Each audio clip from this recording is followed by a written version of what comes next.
Cie, 2, 3. Dan sana sadanya, jangan lupa sebelum tonton video ko, tekan tombol subscribe dan aktifkan lonceng notifikasi supaya dan sana bisa menonton video-video terbaru dari kami. Komen serta share ke kawan-kawan ya. Halo penonton channel Kabar Rantau dimanapun kalian berada. Selamat datang kembali di video channel Kabar Rantau. Sumatera Barat adalah sebuah provinsi di Indonesia yang terletak di Pulau Sumatera dengan ibu kota Padang. Provinsi Sumatera Barat ini terletak sepanjang pesisir barat Sumatera bagian tengah, dataran tinggi Bukit Barisan di sebelah timur, dan sejumlah pulau di lepas pantainya seperti Kepulauan Mentawai. Penduduk Sumatera Barat sebagian besar berasal dari etnis Minangkabau. Kota ini juga terkenal akan masakannya. Selain menjadi selera sebagian besar masyarakat Indonesia, masakan Padang ini juga populer sampai mancanegara. Restoran Padang banyak terdapat di seluruh kota besar di Indonesia. Sumatera Barat terkenal sebagai salah satu destinasi wisata di Indonesia yang terletak di pesisir barat laut Pulau Sumatera. Wilayah ini dikaruniai keindahan panorama alam, keunikan adat istiadat, ragam kuliner, kesenian, dan situs bersejarah. Kali ini kita akan membahas tentang kisah hidup Doni Monardo, Jenderal Minang yang pernah bikin perompak Somalia ketakutan. Yuk ditonton videonya sampai selesai, dan sebelum itu jangan lupa untuk subscribe, like, komen, dan aktifkan notifikasi agar Dunsana tidak ketinggalan dengan video-video terbaru kami. Letnan Jenderal, Letjen, Purnawirawan Doni Monardo dilaporkan meninggal dunia pada Minggu 3 Desember pukul 17.35 waktu Indonesia Barat. Ia wafat saat jalani perawatan di RS Siloam, Semanggi, Jakarta. Kabar wafatnya putra Minangkabau yang pernah menjabat sebagai Kepala BNPB ini pertama kali dikabarkan oleh staf khusus Kepala BNPB 2019 hingga 2021 Egy Masadia. Telah meninggal dunia Letjen Purnawirawan Dr. H.C. Doni Monardo, kelahiran 10 Mei 1963, pada hari Ahad 3 Desember 2023 pukul 17.35 WIB, katanya. Doni sebelumnya dirawat intensif di Rumah Sakit RS Siloam Semanggi, Jakarta.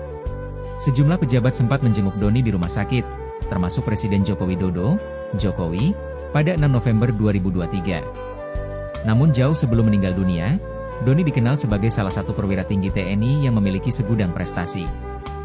Mulai dari pengalaman operasi yang mentereng, hingga jabatan strategis seperti Kepala Badan Nasional Penanggulangan Bencana, BNPB. Doni Monardo diketahui lahir pada 10 Mei 1963 di Cimahi, Jawa Barat. Ia mempunyai darah asli Minang dari kedua orang tuanya, yaitu ayahnya Letkol CPM Nasrul saat yang berasal dari Lintau, Kabupaten Tanah Datar, dan sang ibu Roslina berasal dari Nagari Sungai Tarap, Tanah Datar. Sejak kecil Doni Monardo sudah sering berpindah-pindah tempat karena ayahnya yang bekerja sebagai seorang prajurit. Meskipun lahir di Cimahi, Doni menghabiskan masa anak-anaknya di Aceh. Kemudian ia tinggal di Padang sampai lulus SMA dan kemudian mengikuti jejak ayahnya dengan masuk ke Akademi Militer setelah lulus SMA. Ia kemudian lulus dari Akademi Militer dan menjadi alumnus pada 1985. Pria kelahiran Cimahi, Jawa Barat ini memulai karirnya di Komando Pasukan Khusus, Kopassus, pada 1986 hingga 1998. Selama di Kopassus dia pernah ditugaskan ke Timur Timur, Aceh, dan daerah lainnya. Memiliki kemampuan yang hebat, Doni kemudian ditarik sebagai pasukan pengaman Presiden, Pas Pampres, sejak 2001 hingga 2004. Dia terpilih untuk mengikuti pelatihan counter-terrorism yang digelar di Korea Selatan. Pada tahun 2006, Doni ditugaskan ke Makassar di Komando Cadangan Strategis Angkatan Darat, Kostrad.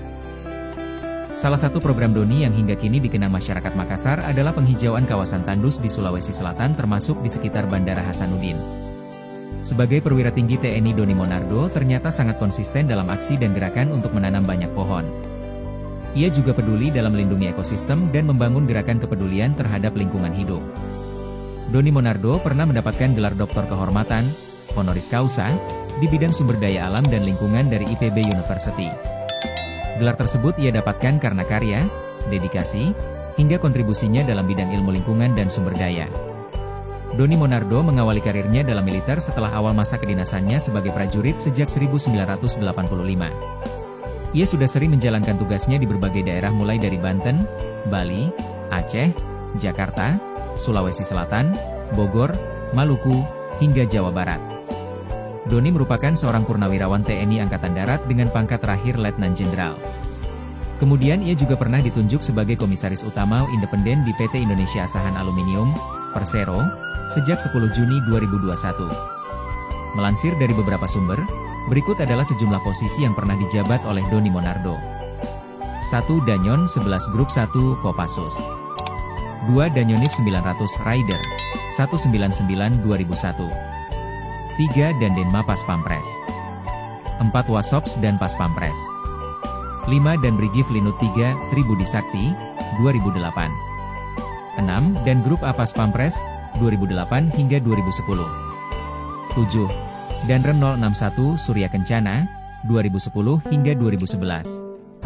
8. Wadanjen Kopassus 2011 hingga 2012. 9. Dan Pas Pampres 2011 hingga 2012. 10. Danjen Kopassus 2014 hingga 2015. 11. Pangdam 16 Patimura 2015 hingga 2017. 12. Pangdam 3 Siliwangi 2017 hingga 2018. 13. Sesjen Wantanas 2018. 14. Kepala Badan Nasional Penanggulangan Bencana 2019 hingga 2021. Dari sekian banyak pengalamannya, ada satu jejak operasi militer yang pernah dilakukan Doni yang patut diacungi jempol. Operasi tersebut berlangsung pada tahun 2011 lalu, di mana sebuah kapal asal Indonesia disandera oleh perompak Somalia. Kapal tersebut adalah MV Sinar Kudus. Kala itu Doni Monardo terlibat dalam operasi pembebasan sandera. Operasi pembebasan sandera kapal MV Sinar Kudus merupakan sebuah operasi untuk membebaskan awak kapal yang disandera di Somalia. Operasi ini membuat Doni Monardo mendapat kenaikan pangkat menjadi Brigadir Jenderal. Operasi memburu perompak Somalia. Kapal MV Sinar Kudus milik PT Samudra Indonesia, Persero, dibajak perompak Somalia pada 16 Maret 2011 dan membawa 20 ABK. Kapal berbobot 8.911 ton itu membawa ferronikel dengan tujuan Belanda. Ketika dibajak, MV Sinar Kudus berada di perairan Somalia, tepatnya di sekitar 350 mil Laut Tenggara Oman. Kapal yang dibajak bermuatan ferronikel yang berlayar dari Sulawesi menuju Rotterdam, Belanda. Presiden SBY kemudian meminta agar dilakukan langkah untuk melindungi WNI yang disandera dan membebaskan MV Sinar Kudus melalui berbagai opsi. Dalam pembebasan ini dibentuklah Satgas Merah Putih. Satuan tugas militer ini dibentuk untuk menyelamatkan awak kapal MV Sinar Kudus yang dibajak perompak secara militer. Satgas melibatkan dua kapal fregat yakni KRI Abdul Halim Perdana Kusuma 355 dan KRI Yosudarso 353, satu kapal LPD KRI Banjarmasin 592 dan satu helikopter, Sea Riders, dan LCVP. Personel yang dikerahkan terdiri atas pasukan khusus dari Kopassus, Satuan 81 Penanggulangan Teror, Korps Marinir, Denjaka, dan Kopaska.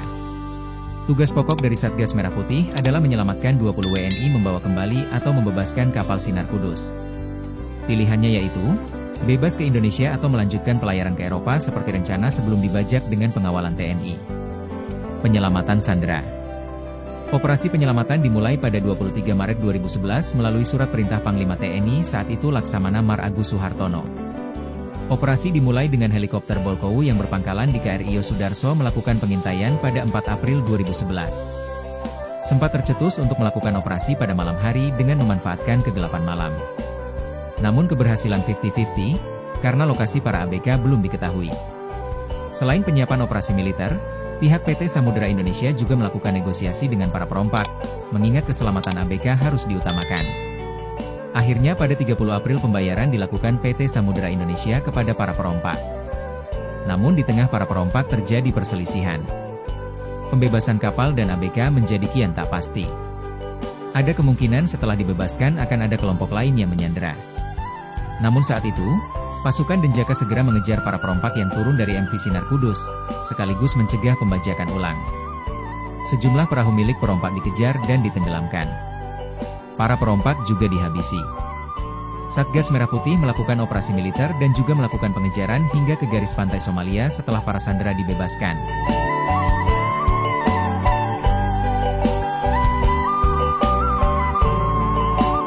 Sekian mungkin sedikit cerita tentang kisah hidup Doni Monardo, Jenderal Minang yang pernah bikin perompak Somalia ketakutan. Semoga bisa menambah pengalaman dan ilmu teman-teman.